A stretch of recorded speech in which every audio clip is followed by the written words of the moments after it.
taliyaha qaybta 43aad ee ciidanka xooga dalka Soomaaliyeed Cali Maxamed Maxamuud Bogmadow oo isniintii doraata ahayd soo gaaray Kismaayo oo ah xarunta kumeel gaarka ah ee Jubbaland ayaa shalay waxa uu kormeer shaqo ku tagay fariisimaha ciidamada xooga dalka ay ku leeyihiin magaalada iyo duleedyadeeda.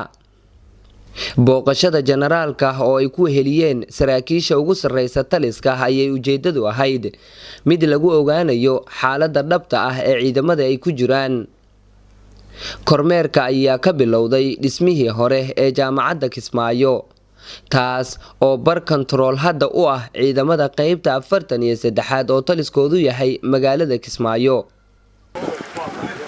taliya Bogmadow ayaa asaga oo la hadlaya ciidamada tilmaamay in taliskan uu yahay mid muhiim gaar ah leh, isla markaana ciidamada ay dagaal adag kula jiraan kooxda Al-Shabaab ee ka dagaalanta qaybo ka tirsan Jubbaland, sidaa daraadeedna ay doonayaan in ay ka warhayaan baahidooda.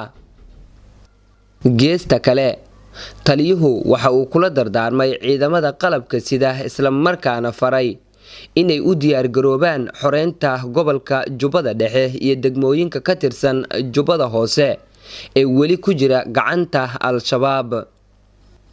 si kastaba, bishii Luulyo sanadkii 2018 ay ahayd markii maamulka Jubbaland uu garoonka diyaaradaha ka celiyay taliya Bogmadow oo xilligaasi xerada 43aad ee federaalka ee qaabilsan gobolada Jubbooyinka ay u soo magacowday dowladda federaalka Soomaaliya.